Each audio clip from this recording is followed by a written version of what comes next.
Saludos a todos los participantes en este importante espacio que constituye el 19º Foro de Derechos de la Infancia y Adolescencia organizado por el Tribunal Supremo de Justicia de la República Bolivariana de Venezuela y el Fondo de Naciones Unidas para la Infancia, UNICEF, en el país. Agradezco la invitación que me han hecho a formar parte de este encuentro, al tiempo que saludo a los magistrados y a las magistradas del Tribunal Supremo de Justicia y de manera particular a quienes forman parte de la sala social y de la coordinación de protección de niños, niñas y adolescentes de esta sala social. Saludo igualmente a las abogadas, a los abogados, a los estudiantes, en general a todos y cada uno de los participantes en este foro de fortalecimiento, no solo en el conocimiento, sino en las prácticas para la mejor protección, garantía y respeto y cumplimiento de los derechos de la niñez y adolescencia en Venezuela. En esta oportunidad lo hago por esta vía, habida cuenta de que me encuentro por razones de trabajo fuera del país. Y recientemente, teniendo ya el boleto de viaje, me hacen la invitación y no hubo otro recurso que hacerlo por esta vía. Pero bueno, agradezco sobremanera el que también se me permita hacerlo por esta vía pregrabada. Me corresponde a mí conversar con ustedes y pasar información acerca de un tema vigente y un tema de alta relevancia en Venezuela y de alta relevancia e importancia especialmente para los niños y las niñas en el país y quienes están fuera del país o están reingresando al país. Es este tema, los estándares internacionales de derechos humanos de niños, niñas y adolescentes en contexto migratorio o en contexto de movilidad humana. Sobre esto, y antes de iniciar, por el poco tiempo que tenemos, voy a hacer algunas advertencias claves, que a mí me parecen que son claves. La primera de ellas es que no lograremos abordar todos los estándares internacionales. El tiempo no nos ayuda para ello. Ojalá pudiéramos hacer un seminario completo sobre los estándares internacionales de derechos humanos de los niños en contexto migratorio. La segunda de estas advertencias es el hecho de que, si bien no vamos a poder abordarlos todos, vamos a partir de los principios, normas, postulados y directrices más importantes que se han producido en el contexto internacional, es decir, no solo en los convenios, no solo en la Convención de Derechos del Niño, sino también en la doctrina internacional, en el foro internacional que conforma el espacio del derecho internacional de los derechos humanos. En tercer lugar, informarles que yo he compartido como en 4 o 5 grandes momentos esta presentación. Un primer momento en el que creo una introducción necesaria, ya veremos por qué, que nos clarifique el tema que estamos tratando. Un segundo momento que trata de colocar los principios fundamentales de protección integral a la niñez y adolescencia frente a la producción de directrices y estándares internacionales. Es decir, cómo los estándares internacionales han interpretado las normas y los principios de la Convención de Derechos del Niño. Un tercer aspecto que nos invita a revisar qué vamos a proteger a los niños en contexto de movilidad humana, cómo lo vamos a hacer y quiénes son los responsables. Aspecto en el que me atrevo a formular algunas sugerencias que conforman, a mi manera de ver, un sistema complementario de protección especial, muy particular, dirigido al contexto migratorio.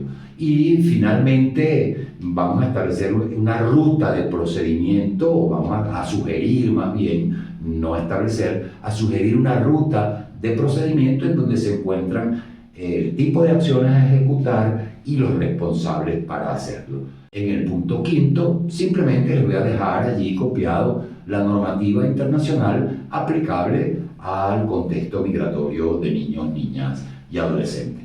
Así que, bueno, comencemos. Vamos a comenzar con este importante tema haciendo una introducción dirigida a determinar qué entendemos por estándares internacionales. Y en ese sentido, si bien es verdad que no todo se encuentra aún dicho, ni tampoco todo está establecido con respecto a una doctrina que aún sigue en construcción, como es la doctrina de protección integral a los derechos humanos de niños, niñas y adolescentes, también es cierto que hay una producción internacional muy interesante en el ámbito doctrinario, legislativo, jurisprudencial y documental, que es bastante extensa a partir de los años 80 y sobre todo a partir de la proclamación y promulgación de la Convención de Derechos del Niño, de la cual celebramos hoy un nuevo aniversario, es decir, el 20 de noviembre de 1989. Además existe una amplia gama de normas y reglamentos que reflejan de una u otra manera la Convención de Derechos del Niño, y se encuentran también en muchos países vastas experiencias de una nueva institucionalidad y de mecanismos de protección. Pero también es verdad que se observa que no todo el movimiento legislativo, no todo el movimiento institucional, incluso no todo el movimiento social atiende a los estándares internacionales. No se orienta, no sostiene la permanencia de estos estándares internacionales. Por lo tanto, la formulación y aprobación de leyes y cuerpos normativos de obligatorio cumplimiento que se encuentren adecuados a la Convención de Derechos del Niño constituyen un supuesto derivado del compromiso que asumen los Estados partes en el instrumento internacional principal de los derechos de la niñez, que es la Convención de Derechos del Niño. Pero no necesariamente esto es determinante. Por ello, echar mano de los estándares internacionales, considerar los estándares internacionales, constituye un presupuesto importante para guiar, para conducir toda la actuación de los estados y de la sociedad en el cumplimiento, garantía, difusión, promoción y respeto a los derechos humanos de la niñez. Yo me he atrevido, como ustedes verán aquí, a elaborar un pequeño concepto que puede ser enriquecido posteriormente sobre lo que vamos a entender por estándares internacionales. Los estándares internacionales constituyen una cantidad de directrices, de modelos, de guías que se encuentran contenidos en la doctrina internacional de protección a los derechos humanos, en este caso en la doctrina internacional de protección a los derechos humanos de niñas, niños y adolescentes, y constituyen el punto de partida y la referencia para la efectividad de esos derechos. Por tanto, los estándares internacionales comprenden tanto las definiciones como los mecanismos de protección y garantía recomendados para una verdadera adecuación, no solo legal, sino una adecuación sustancial también de las actuaciones administrativas, de las actuaciones institucionales y de las políticas públicas de los países que son parte de la Convención de Derechos del Niño. Nosotros no debemos confundir estándares internacionales con derechos humanos. Los derechos humanos, como todos sabemos, se expresan en decisiones internacionales, decisiones que son aceptadas por los estados, son suscritas y posteriormente ratificadas en la mayoría de los casos en tratados, convenios, principios generales, postulados y normas. Mientras que los estándares internacionales, o no todos los estándares de derechos humanos propuestos y proclamados en el derecho internacional de los derechos humanos, gozan de una aceptación generalizada.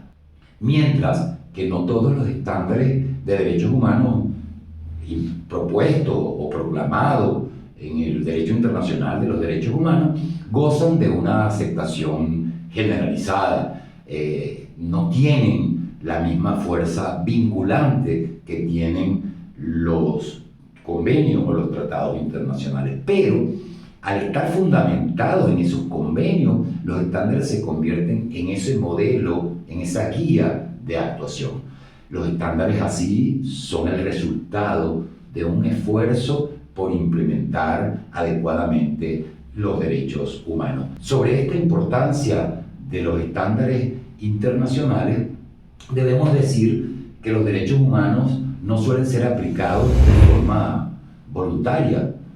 Cuesta mucho realmente que los estados respeten, garanticen, que los estados no abusen, que los estados no cometan arbitrariedad, sobre todo en aquellos derechos que son más emblemáticos, entre comillas, más problemáticos, como los derechos que están relacionados con obligaciones políticas, con obligaciones presupuestarias, con obligaciones de actuación, con los deberes de hacer o de dejar de hacer determinadas cosas para garantizar derechos, al igual que aquellos que tienen que ver con la diversidad étnica, cultural, religiosa, diversidad sexual, diversidad política, entre otros. Allí no existe uniformidad en la forma en que debe ser aplicado. Sin embargo, vamos a ver luego lo que dice el programa de acción de Viena y nos daremos cuenta de cómo podemos relativizar esta diferencia o diversidad cultural que puede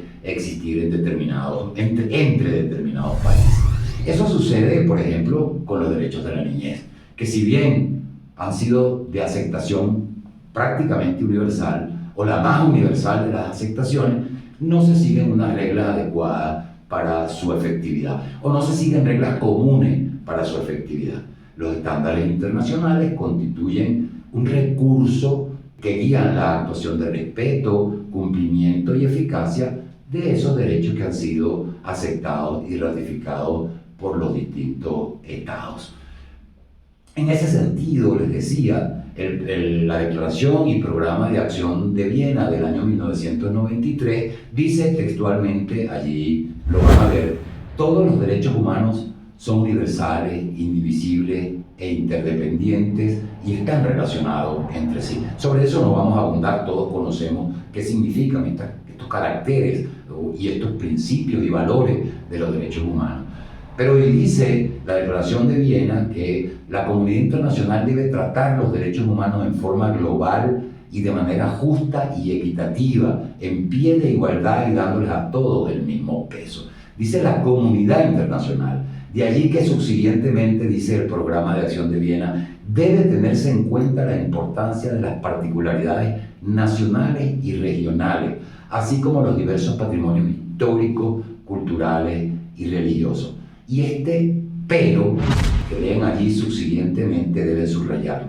Pero los estados tienen el deber, sea cuales fueren sus sistemas políticos, económicos y culturales, de promover y proteger todos los derechos humanos y las libertades fundamentales. De manera que no es una excusa la diferencia o las diversidades que puedan existir en lo político, en lo cultural y en lo religioso, sino que los derechos humanos son de aplicación global. En ese sentido, los estándares internacionales deberían ser también de aplicación lo más global posible. Los estándares internacionales de derechos humanos contribuyen, otra de las importancias, a generar una respuesta integral e integradora que se puede requerir en los casos concretos para la aplicación coherente de los propósitos que están determinados en los tratados y convenios. Se busca obtener de esa manera un mayor rendimiento o un rendimiento efectivo de las garantías de cumplimiento en las áreas problemáticas, entre comillas, y las más controvertidas también, entre comillas, que generan la adopción de determinados derechos humanos.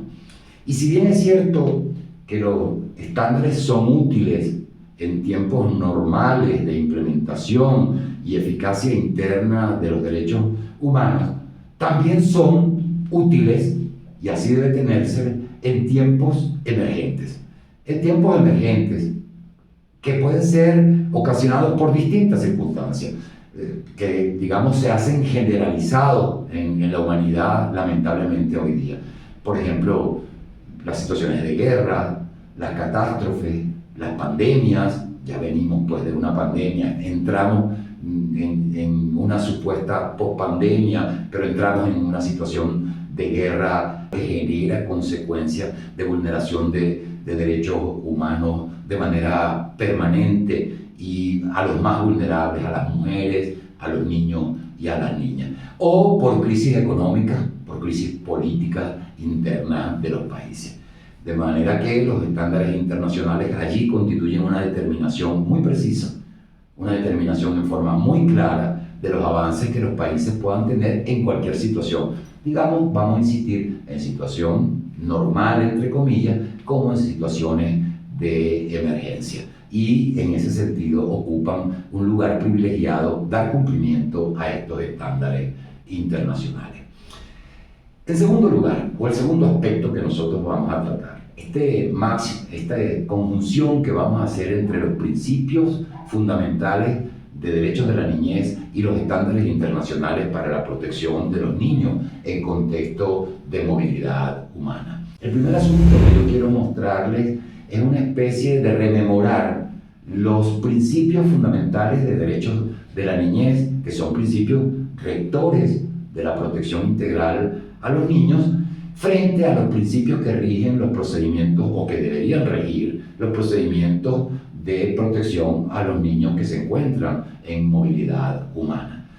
Este grupo de principios forman un paraguas, como allí lo simbolizo, un paraguas que permiten la lectura de los principios a observar en situaciones de migración. Principios como el niño como sujeto de derecho, la igualdad y no discriminación, el interés superior del niño, la efectividad, la prioridad absoluta, etcétera, etcétera, permiten que en materia procedimental observemos este grupo de principios, pero también determinemos otro grupo adicional que se aplica exclusivamente a los procedimientos en situaciones de movilidad humana.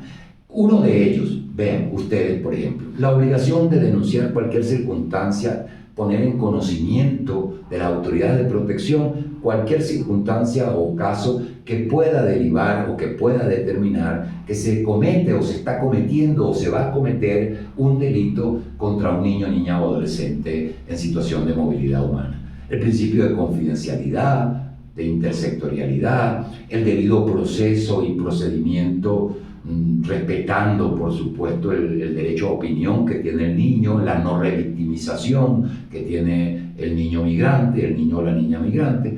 Un principio que mueve toda la acción humanitaria, que mueve todo el accionar humanitario, es el principio de no ocasionar daño con la intervención de las autoridades, sean estas autoridades migratorias, sean estas autoridades de protección, sean estas autoridades ministeriales o cualquier otra autoridad. Están obligados a generar una acción sin daño alguno al niño migrante.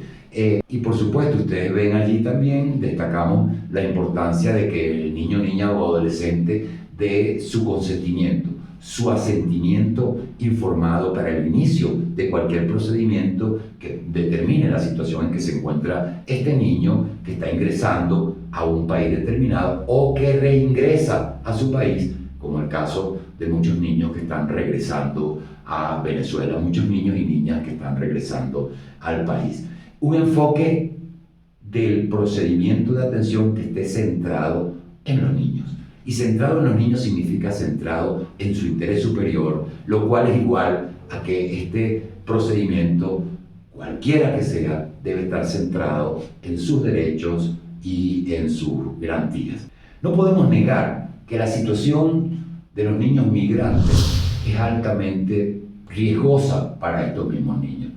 En el contexto mundial, y Venezuela no escapa de ello, desde hace mucho tiempo, Venezuela no escapa de ello desde hace por lo menos unos 7 años, las situaciones diversas por las que atraviesan los países, bien situaciones de conmoción interna, en lo económico, en lo político, en lo religioso, bien situaciones de guerras, persecuciones religiosas o políticas, hambruna o cualquier otra situación, la niñez y adolescencia paga un muy elevado precio por esta situación interna, que por lo general quienes las estamos imponiendo o generando somos los adultos. En esta situación están presentes al menos algunas de las características que allí se señalan, 5 de las características personales en la que están los niños migrando. Uno, se encuentran acompañados con sus progenitores. Aún así, hay que proteger. Dos, no están acompañados o están separados de sus progenitores. Tres, están acompañados con otros familiares que no son sus progenitores. Cuatro, están acompañados por otros terceros que no son familiares y que a su vez no son representantes ni son tutores. Y cuatro, viajan con uno solo de los progenitores sin la autorización del otro progenitor. En la mayoría de estas situaciones, existen grandes inconsistencias en la documentación o no hay documentación que identifique y que permita la identidad del niño, niña o adolescente. Y lamentablemente esto ha sido motivo, entre comillas, motivo para la devolución del niño, para no permitir el acceso al país, para trancar el acceso fronterizo a niños que no se encuentran totalmente identificados. De allí que ahora más adelante vamos a ver la importancia de mecanismos como la entrevista especializada que ha promovido y ha diseñado, quiero decir, y ha promovido, también ha ayudado a ejecutar el Fondo de Naciones Unidas para la Infancia en países como Siria, México, también en Ecuador. Entrevista especializada que lo que busca es encontrar la situación de inseguridad, de riesgo o de seguridad en que ha sido el trayecto y en que se produce el ingreso o en el que se quiere producir el ingreso o permanencia del niño en un país determinado, insisto, o el reingreso a su propio país. Ya veremos más adelante esta entrevista especializada. Antes de comenzar con los principios, vamos a decir que estos, en la Convención sobre Derechos del Niño, son básicos en la interpretación de todos los casos de niños migrantes. Y los más fundamentales, no quiere decir que los otros principios no lo sean, son por lo menos tres. La igualdad y no discriminación contenida en el artículo 2 de la Convención de Derechos del Niño. 2. El interés superior del niño, que nos hace referencia en el artículo 3, pero que nos hace referencia en todo el articulado de la Convención, que está reflejado en todo el articulado de la Convención, en donde se reconocen derechos o se reconocen mecanismos para la garantía de estos derechos. En atención también a la observación general 14 del Comité de Derechos del Niño, en esa triple dimensión y alcance que tiene este principio, es decir, como principio de interpretación y aplicación, como norma sustantiva y como norma de procedimiento. Y en tercer lugar, el principio de prioridad absoluta, que involucra también el principio de efectividad, es decir, de garantía, de materialización, de realización de los derechos y de las garantías, que está contenido en el artículo 4 de la Convención de Derechos del Niño. ¿Y cuáles son los derechos fundamentales? No los únicos, pero los fundamentales a ser observados en una situación de migración de niños, niñas y adolescentes. 1. La preservación de la identidad, filiación y no separación de la familia, contenido en los artículos 8, 9 y 10. Es decir, garantizar la identidad y garantizar la unidad familiar. 2. La protección especial en circunstancias particulares en las que se encuentren privados del medio familiar, contenido en el artículo 20 de la Convención. La protección y asistencia, es decir, la protección internacional y la asistencia humanitaria internacional adecuada para obtener bien el estatuto de refugiado o de asilado, o que sea considerado como tal, que se encuentra en el artículo 22 de la Convención de Derechos del Niño. Comencemos con el principio de igualdad y de no discriminación, que nos refiere directamente a la extraterritorialidad y a la transnacionalidad. Y ello obliga a todos los Estados partes a proteger, sin distinción de ninguna naturaleza, a los niños, niñas y adolescentes que se encuentran en su jurisdicción o que están solicitando la entrada a la jurisdicción de un país determinado, o que de hecho, no es que lo soliciten por escrito, que de hecho están ingresando a la jurisdicción de un país determinado. Y en ese sentido, la directriz que se ha elaborado, la más importante, el estándar internacional más importante, se encuentra contenida en la observación general número 6 del Comité de Derechos del Niño, que allí les estoy citando, en donde esta observación general destaca el hecho de que el Estado no puede obstaculizar ni segregar a los niños, niñas y adolescentes, colocar espacios tipo apartheid para los niños, niñas y adolescentes que se encuentran en situación migratoria. Pero además el hecho de que por el principio de extraterritorialidad y también por el de bilateralidad, tienen que aplicar la Convención de Derechos del Niño en su integralidad a todos los niños, no solo a los nacionales, como se desprende claramente en la parte de abajo, en la parte izquierda de abajo, como se desprende claramente de allí. De manera que esta observación general 6, conjuntamente con las observaciones generales 3 y 4, que son observaciones conjuntas tomadas por el Comité de Derechos del Niño, con el Comité de todos los trabajadores migrantes y su familia, constituyen un estándar internacional que interpreta el comportamiento de los estados para la garantía de la igualdad y no discriminación. También constituye un estándar internacional, le decía a ustedes, el derecho internacional humanitario, la bilateralidad y la reciprocidad, que se encuentra contenido en todo el derecho internacional humanitario. Y en ese sentido, indicar, por ejemplo, la resolución sobre protección de los migrantes, creo que esta resolución es del año 2015, que obliga a todos los países miembros de Naciones Unidas a la protección especial.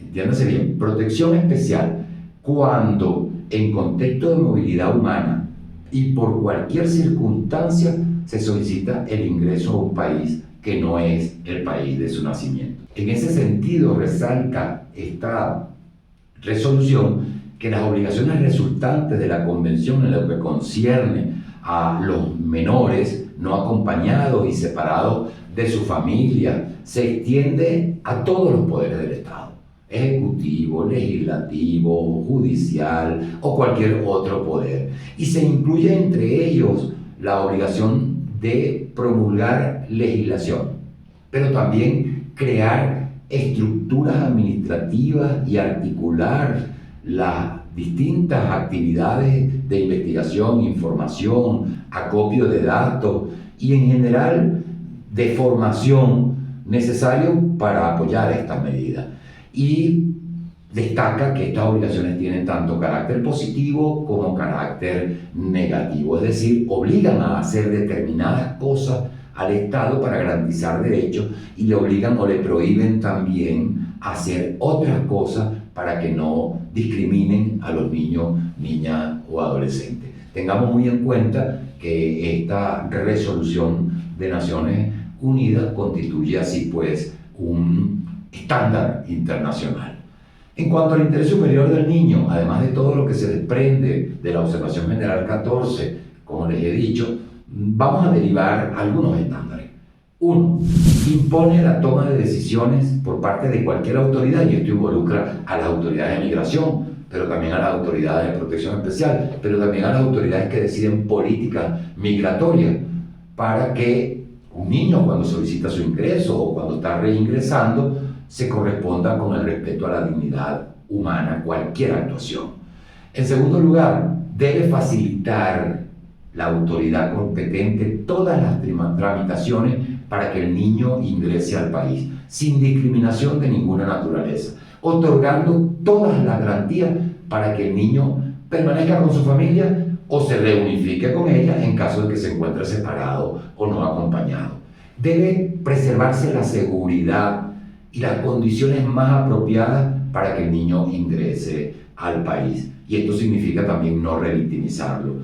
Y en particular, vamos a señalar un grupo de acciones. Determinar las condiciones en que se ha trasladado el niño. Y allí vamos a indicar un grupo de acciones.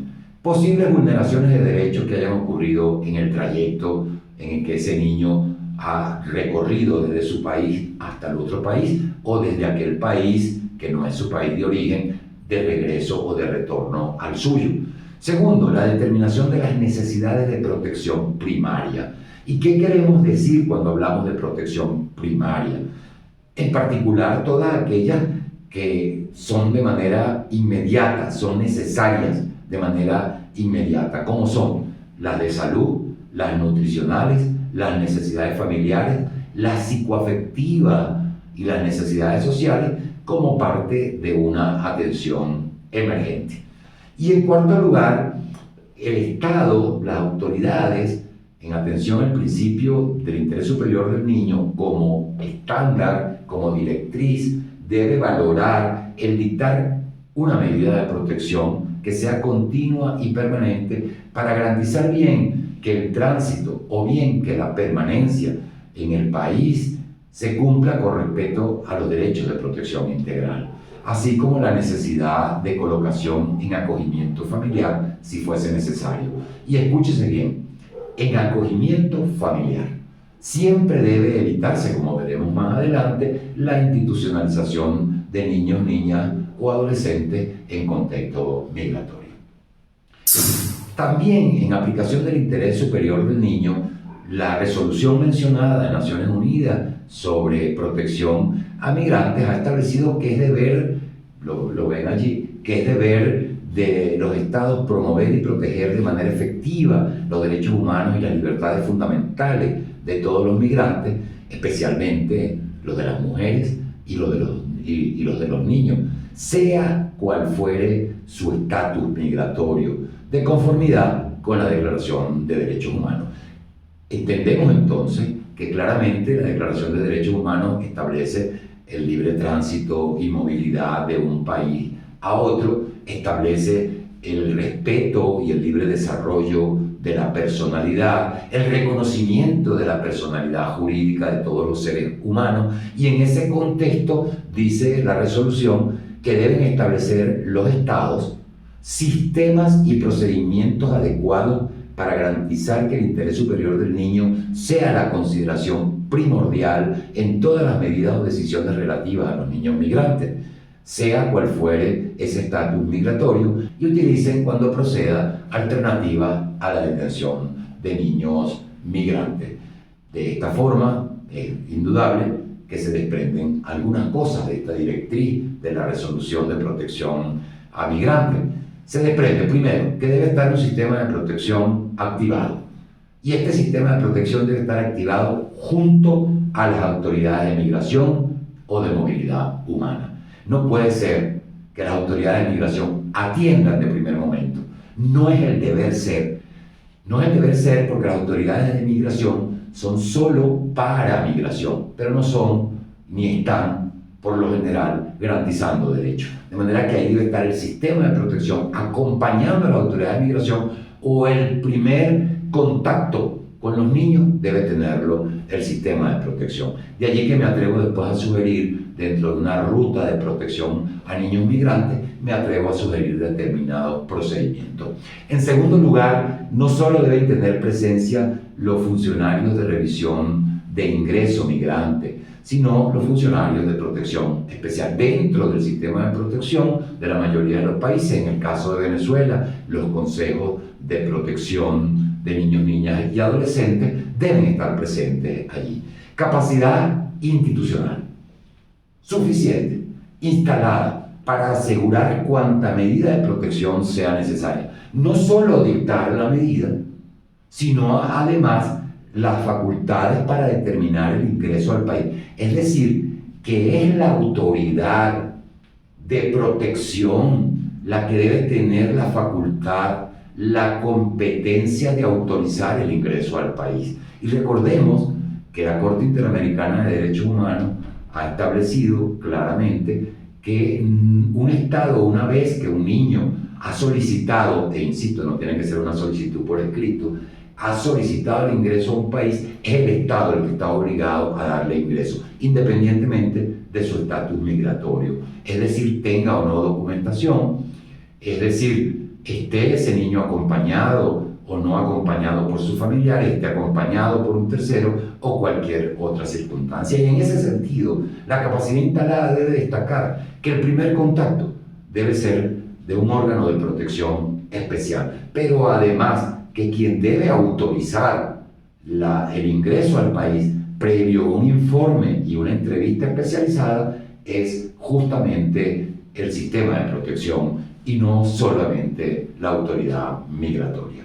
En cuanto a la prioridad absoluta, debemos decir que se desprende los siguientes orientaciones, guías, modelos o directrices. En primer lugar, protección preferente en situaciones de violación o negación de derechos a través de mecanismos especializados de protección migratoria.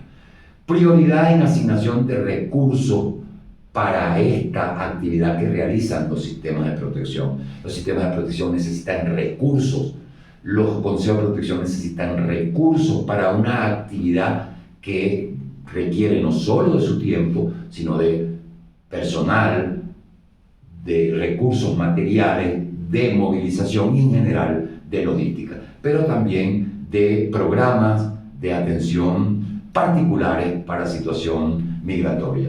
Una legislación especializada y preferente en la que yo me atrevo a decir no se basta con la LOMNA, no se basta con la Ley Orgánica para la Protección de Niños, Niñas y Adolescentes. Es necesario una legislación especializada sobre los procedimientos. En algunos países se han producido protocolos, como el caso de México o Ecuador, protocolos de actuación para la protección especial. Políticas migratorias que estén basadas en derechos humanos por encima de las consideraciones de política de seguridad. Es decir, la política de seguridad interna no puede estar por encima de una política de derechos humanos para el tratamiento acorde con las garantías de derechos que tienen niños, niñas y adolescentes. Protección y asistencia humanitaria adecuada, ya lo hemos dicho. Protección en circunstancias particulares en las que se encuentran los niños privados del medio familiar. Y en ese sentido yo invito a revisar las directrices de Naciones Unidas sobre modalidades de atención de niños, modalidades alternativas, se dice, de atención de niños, en el que preferentemente el niño debe estar con su familia o con una familia de acogida, si no es posible que esté con su familia, respetando también el principio de idoneidad, que ustedes van a ver allí en qué consiste, pero les puedo resumir en que el sistema, el servicio que atiende a un niño para protegerlo debe ser idóneo justamente para restituir sus derechos. Si no lo es, mejor que no se aplique. Y preservación de la identidad, la filiación, como antes lo hemos dicho. Digamos también que la observación general conjunta número 3, que ya les he mencionado, también constituye un aspecto relevante y se convierte en un estándar internacional. Y fundamentalmente porque en ella se establece claramente el deber que tienen los estados de cumplir con todas las obligaciones que están establecidas en la Convención de Derechos del Niño y en las distintas convenciones y resoluciones en materia migratoria. Y este deber se resume en respetar, proteger y hacer efectivo, es decir, cumplir y hacer cumplir los derechos de los niños en el contexto de la migración, con independencia de la situación o residencia de sus padres o representantes. Esto a su vez tiene una lectura en el artículo 2 de la Convención de Derechos del Niño. Ahora bien, pasemos a determinar qué es lo que vamos a proteger, cómo lo vamos a proteger y quiénes son los responsables de proteger. Esto es sumamente importante porque esto le da un carácter práctico de materialización real a todo lo que hemos dicho, es decir, a esos estándares internacionales. El primer asunto que nosotros debemos considerar como reglas generales son los derechos particulares que tienen los niños migrantes. Si bien todos los niños tienen todos los derechos que están contenidos en la Convención, no hay duda que resaltan en una situación de migración algunos derechos de manera particular. Y entonces, ¿cuáles son los derechos a proteger? La permanencia y no separación de su familia, atención primaria de los derechos de supervivencia, en particular los de salud, nutrición y cuidado, protección especial contra cualquier acto u omisión o arbitrariedad que signifique abuso, explotación o cualquier forma de violencia, que es muy común en el trayecto migratorio, no ser judicializado por la sola condición de ser migrante, no ser institucionalizado, ya lo hemos dicho, no ser devuelto a su país de origen o a ningún otro, no ser transferido a otro país. Esto se ve en términos de que se debe garantizar el ingreso, pero también la permanencia en el país de que se trate, recibir todos los servicios sociales en condiciones de igualdad a los nacionales, proyectar y desarrollar la convivencia en el país receptor en condición de igualdad a los nacionales. Y sabemos que esto no es tan fácil, pero son, digamos, el listado de asuntos que nos interesa primariamente proteger. ¿Y qué hacer para proteger estos derechos que hemos mencionado? A mi manera de ver, qué hacer frente a una situación migratoria para proteger estos derechos implica lo que de la lectura de las distintas resoluciones y observaciones generales del Comité y de la Asamblea General de Naciones Unidas, a mi manera de ver, es la creación o la institucionalización no burocrática de un sistema compensatorio de protección especial, un sistema exclusivo de carácter compensatorio, si se quiere decir un subsistema, que es un subsistema de los sistemas de protección integral, exclusivo para la protección especial en materia migratoria. Este sistema debe tener como mínimo, o me atrevo a sugerir que debe tener como mínimo, la clara definición de los roles y competencias de cada uno de los órganos e instancias de actuación. Estos roles deben respetar las funciones y las competencias definidas en el marco institucional y en el marco legal. Pero una nueva legislación especial en materia de migración puede crear otras funciones y competencias. La rectoría. Este sistema compensatorio debe garantizar la coordinación, la articulación, la ordenación de todos los órganos y servicios actuantes. La integración de acciones y mecanismos, tales como directrices y lineamientos de actuación que sean apegadas a los principios, postulados y normas de derechos humanos, las medidas de protección, la atención restitutoria, bien en acogimiento familiar, bien en reunificación familiar o en distintos programas, la prestación de los servicios sociales, integrar a la sociedad, a las comunidades, a las organizaciones no gubernamentales, a la cooperación internacional en todas las acciones y procedimientos para la atención migratoria y, por supuesto, el seguimiento, la evaluación, el control y la observancia que debe tenerse de todas las actuaciones de quienes están vinculados o tienen contacto con los niños en el ingreso, e insisto, o en el reingreso a su país de origen. El ingreso en condiciones de dignidad va a depender de la coordinación de un sistema basado en derechos humanos. Yo me atrevo a llamarlo sistema compensatorio de protección especial. Y por supuesto, determinar un marco básico de actuación garantista de derechos humanos significa el diseño y ejecución de una política pública, de unos planes y de unos programas de protección integral que tengan líneas de acción que se correspondan con las disposiciones de los derechos humanos internacionalmente reconocidas, también con las disposiciones constitucionales y las disposiciones legales internas de los países, procedimientos y reglas de actuación administrativa, planes de atención emergente, estrategias previamente definidas en los distintos programas de atención, planes de atención para la regularización e integración de los niños migrantes, establezca cuáles son las responsabilidades de los órganos, entidades, instancias y servicios sociales de protección y lo que es sumamente importante, una estimación de la inversión presupuestaria, de la inversión social presupuestaria que se haría en estas situaciones. Ahora bien, dicho esto, ¿cuál es o cuál debería ser la ruta a seguir para proteger.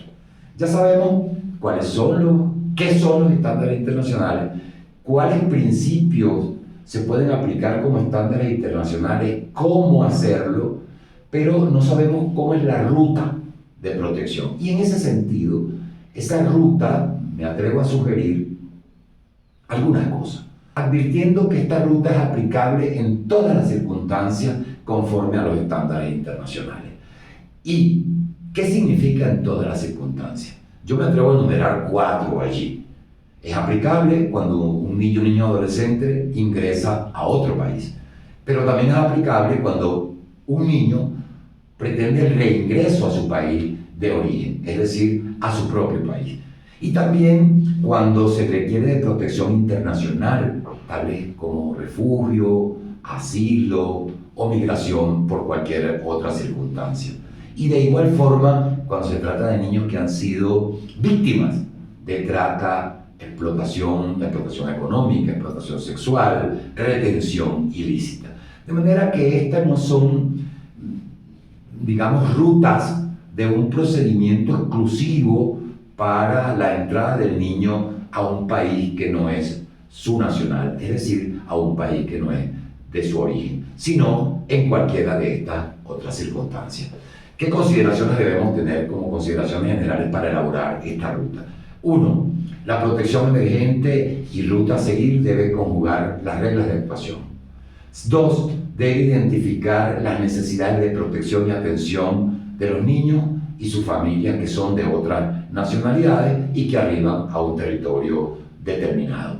Cuando sea necesario, se determinará la implementación de medidas, acciones y también deben estar determinadas las responsabilidades de las autoridades nacionales competentes que permitan asegurar el cumplimiento de los derechos tanto en el ingreso como en el tránsito y en la permanencia, dependiendo si está ingresando con ánimos de permanencia, está solo de trayecto como vía para un tercer país, y las pautas generales se aplican a los casos, es decir, los principios rigen para la casuística y no es al contrario. No se trata de que las reglas generales tengan que ser reformuladas, reinventadas cada vez que hay un caso particular, sino que el caso particular debe estar regido por estos principios que ya hemos mencionado. Lo demás, pues insistimos en que esta ruta de protección debe considerar estos 7 elementos que ustedes ven allí, encabezando por el hecho de que las políticas migratorias no pueden entrañar vulneración de derechos, la garantía del principio de interés superior del niño en todas las actuaciones, la garantía de no devolución, la unidad familiar, lo que involucra el que niños y niñas que entran acompañados con su familia no sean separados de ella, o que si no están con su familia se les permita la reunificación y se ejerzan todas las tareas y todas las funciones de los sistemas de protección para la reunificación familiar. La no institucionalización, la no judicialización de los casos. Por supuesto, en la no judicialización de los casos dejamos a salvo aquellos casos en los que los niños, niñas o adolescentes sean víctimas de un delito. Y la garantía de aplicación extraterritorial y transnacional que ya hemos dicho. También yo me he atrevido a establecer 3 grandes finalidades de esta ruta de protección emergente a niños y niñas en situación de movilidad o contexto migratorio. La primera es el hecho de que establecer la ruta es necesario porque permitirá identificar las necesidades de protección y atención de los niños, niñas y adolescentes y sus familias que arriban al territorio del país de que se trate o que retornan a su propio país, para lo cual se debe establecer un procedimiento que distribuya acciones y responsabilidades a las instituciones que participan en el proceso. Y al menos 5 acciones o 5 grandes fases deben cumplirse en esta ruta o procedimiento de protección especial. Primero, el abordaje que permitirá hacer la referencia migratoria. Recordemos que insistimos que el abordaje debe ser previo a la actuación de la autoridad migratoria. Entonces, el abordaje especializado que determina, en segundo lugar, cuál es la situación en que ha viajado el niño y cuál es la situación en que, si está de tránsito, debe continuar de manera segura para sus derechos, de manera no riesgosa, de manera no peligrosa para sus derechos y para su propia integridad física, sexual, etcétera, etcétera.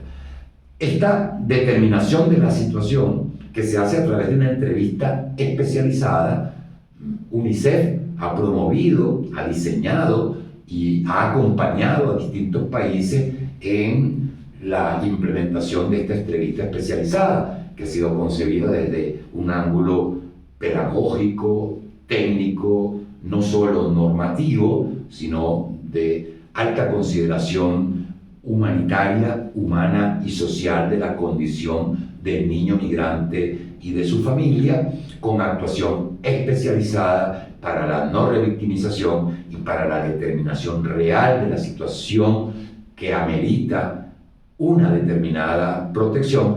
Insisto, esta entrevista especializada es la que deriva a la autoridad migratoria y es la que ordena, determina a través de un informe el ingreso y permanencia del niño en determinadas circunstancias, con medidas determinadas de protección. De manera que estos son 5 de los elementos básicos que en el primer punto yo destaco debe contener esta ruta de protección, sea en el Táchira, incluso para la salida de niños, sea en el Táchira para el reingreso, o sea ingresando de Colombia a Ecuador o ingresando de Venezuela a Colombia, debe tenerla tanto el país receptor como el país de donde proviene el niño, niña o adolescente. Y en ese sentido, las instituciones que participan en el procedimiento que estoy proponiendo, digamos, en el marco de estos estándares internacionales, deben tener presencia física en los puntos fronterizos. No es un consejo de protección despachando desde una oficina, no un consejo de protección despachando desde un escritorio, es un consejo de protección actuando y coactuando con las autoridades migratorias. Debe contar con personal especializado, psicólogos, trabajadores sociales, educadores, orientadores, pedagogos, que cumplan con el propósito y cumplan las obligaciones que cada institución tiene en relación con la atención directa de niños, niñas y adolescentes. El segundo aspecto que debe contener esta ruta o este procedimiento de protección especial es crear lo que yo doy en llamar salas situacionales para el análisis, coordinación, articulación interinstitucional que pueda asegurar la atención más inmediata posible, más pronta, más efectiva, de manera que si hay que restituir derechos o si hay que dar la permanencia sea lo más rápido y lo menos traumático para el niño, niña, adolescente. Y allí yo destaco 2 elementos. El primero, ¿cuál es el objeto de estas salas situacionales? Es, por supuesto, un análisis continuo, organizado y estratégico de las distintas situaciones o circunstancias y hechos presentes en la situación migratoria. Sobre todo cuando hay flujos masivos, es importante que esta sala situacional esté permanentemente activada y esto permitirá identificar los riesgos, las amenazas o las vulneraciones a los derechos de los niños en situación de migración. ¿Y quiénes deben actuar? Todos los integrantes del sistema de protección, las defensorías de niños, niñas y adolescentes, los servicios y programas, la cooperación internacional, debe, digamos, actuar este grupo, se debe conjugar las acciones claramente, como hemos dicho antes, con sus funciones y sus roles previamente definidos. De acuerdo a las leyes nacionales, es decir, a las leyes de cada país, también podrían integrarse, por ejemplo, los jueces de protección de niños, niñas y adolescentes. En otros países, jueces múltiples, que son jueces con competencia o multicompetencia de familia, civil, niñez y mujeres, pues que se integren los jueces también, de acuerdo, insisto, a las leyes internas de los países, así como las defensorías de niñez y adolescencia, la defensoría del pueblo, deben estar integradas de manera común en ese fin común para este procedimiento. En tercer lugar, se debe producir lo más inmediatamente posible la regularización de la situación migratoria. Y aquí vamos a distinguir dos aspectos. Un primer aspecto, si se trata de ingreso de un niño, niña o adolescente a un país que no es su país nacional, que no es su país de origen. Y un segundo aspecto, si se trata del retorno del niño a su país de origen. En ambos, el procedimiento debe aplicarse y en ambos debe existir la capacidad instalada, institucional, los sistemas compensatorios de protección especial para atender en ambas situaciones. Pues en la primera, si se trata del ingreso de un país a un país que no es su país nacional, dentro del marco de su competencia y de acuerdo con las medidas de protección dictadas por el órgano competente de ese país, se deben iniciar y ejecutar todas las acciones que sean necesarias para la gestión de la regularización migratoria, es decir, en qué situación está, si no tiene identidad, pues hay que regularizar primero su identidad. Les doy algunos ejemplos de lo que se ha hecho a través de la entrevista especializada en Ecuador, pues una partida de nacimiento rota, en fotocopia solamente, la Autoridad de Protección Especial, que forma parte de un protocolo de protección especial que diseñó conjuntamente con las autoridades nacionales, la oficina de UNICEF en Ecuador.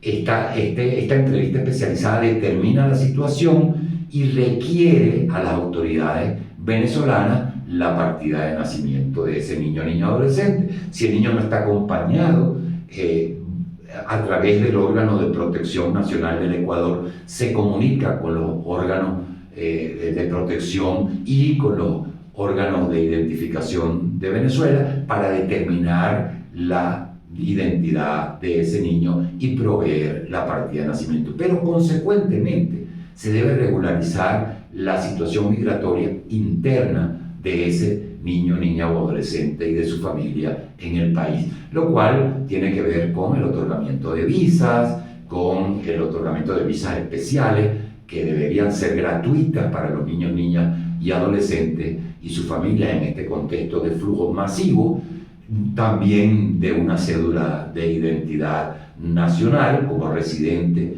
de aquel país. De manera que esta es la situación que debe producirse de la forma más inmediata posible. Y ello va a permitir también el desarrollo de otras actividades de derechos, del cumplimiento, quiero decir, de otros derechos para ese niño, niña o adolescente, como el que tiene que ver con la seguridad social, la atención de salud, la incorporación escolar, el seguimiento escolar, entre otros.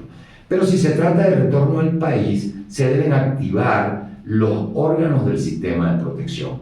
También se debe hacer la entrevista especializada, pues que acaso ese niño no viene de un trayecto peligroso, riesgoso, en el que se pueden haber cometido violaciones, vulneraciones o amenazas a derechos que atentan contra su integridad física o sexual, que ha sido sometido a explotación económica o a trata, y es que acaso ese nacional, porque está reingresando a su país, reingresa y listo, ya está resuelta su situación, ya se reincorporó. No, es necesario una actuación especializada, determinar de manera clara las situaciones posibles que van a vulnerar derechos en su reingreso, cómo se va a reincorporar a la escuela, en qué nivel se encuentra, cuál es su situación de nutrición, cuál es su situación de salud, en qué vivienda va a vivir, en qué vivienda va a habitar, en qué vivienda, de qué lugar, de qué estado, de qué municipio. Esto requiere de la aplicación de esta entrevista especializada y, de consecuencia, la activación de un grupo de acciones de protección especial.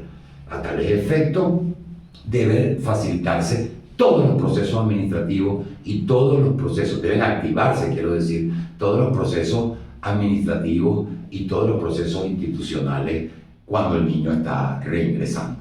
No basta que cruce el puente Simón Bolívar, quiero decir, allí es necesaria la activación del sistema para la atención subsecuente, es decir, para la reintegración del niño a su país, en el cual se ha podido producir desarraigo cultural, desarraigo social, desarraigo familiar, y le va a ser nada fácil a un niño o a un adolescente, no le va a ser nada fácil una reintegración sin una asistencia especializada desde el punto de vista afectivo y también desde el punto de vista social. En conclusión, la protección especial de niños, niñas, adolescentes y su familia en contexto de movilidad humana se debe aplicar no solo en los puestos o pasos fronterizos, sino que es aplicable en y para todos los casos de niños, niñas y adolescentes migrantes, estén o no estén regularizados.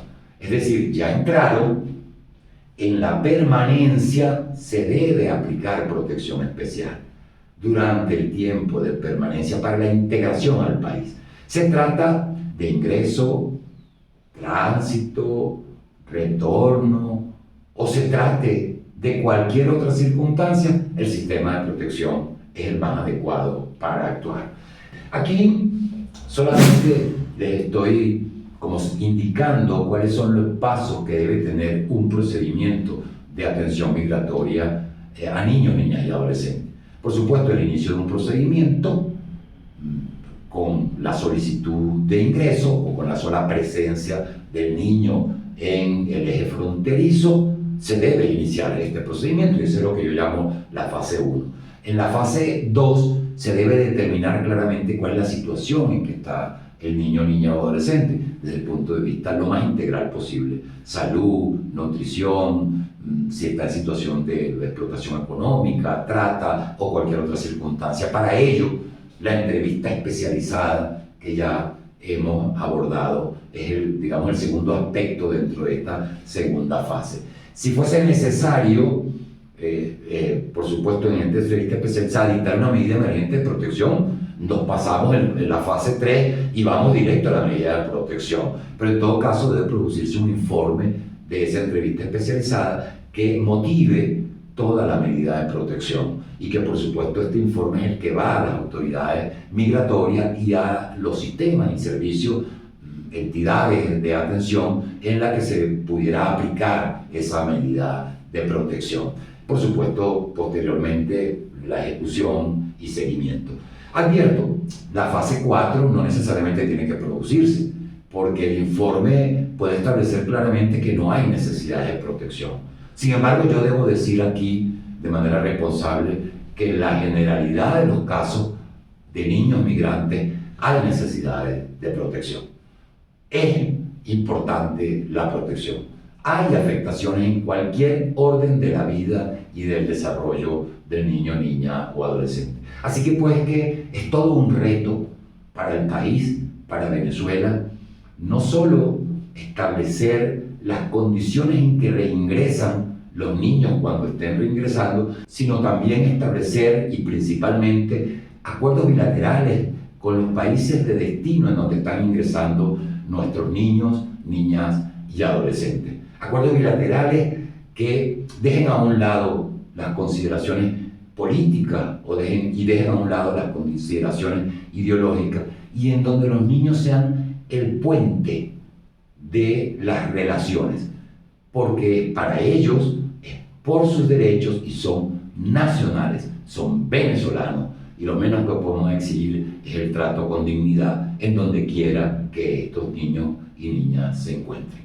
Finalmente, yo les estoy dejando pues la normativa internacional, que es un marco normativo que está comprendido comenzando por la Declaración Universal de Derechos Humanos, que ya hemos mencionado, la Declaración de Ginebra sobre Derechos del Niño, la Declaración de Derechos del Niño de 1959, ninguna de las dos confundir, por favor, siempre lo advierto, con la Convención, que es del año 89, distintos pactos internacionales que están relacionados con la situación de los niños migrantes, como el Pacto de Derechos Económicos, Sociales y Culturales, el Convenio de la Haya sobre aspectos civiles de sustracción internacional de menores, la Convención contra la tortura y otros tratos, penas crueles, inhumanas o degradantes, también los distintos convenios producidos por la OIT y los convenios que se han producido en materia de trabajadores migrantes y sus familias, todos ellos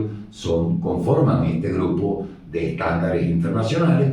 Las distintas directrices sobre modalidades de atención de Naciones Unidas, que conforman también este marco de actuación, por supuesto los 3 protocolos facultativos de la Convención de Derechos del Niño y las resoluciones que se han producido en materia migratoria por parte de Naciones Unidas, las opiniones consultivas y técnicas de la Corte Interamericana de Derechos Humanos, del Comité de Protección de los Derechos de todos los trabajadores migratorios y de su familia, la Convención Internacional sobre Restitución Internacional de Menores, es decir, todo un grupo de instrumentos internacionales sobre los cuales se basa esta cantidad de actuaciones que nos hemos atrevido a colocarles el nombre de estándares internacionales. Agradezco una vez más a todos ustedes, a todos los participantes, al Tribunal Supremo de Justicia y a UNICEF por la oportunidad de transmitir información en un tema que invita no solo a nuestra reflexión, sino también y principalmente a nuestra acción. Muchas gracias.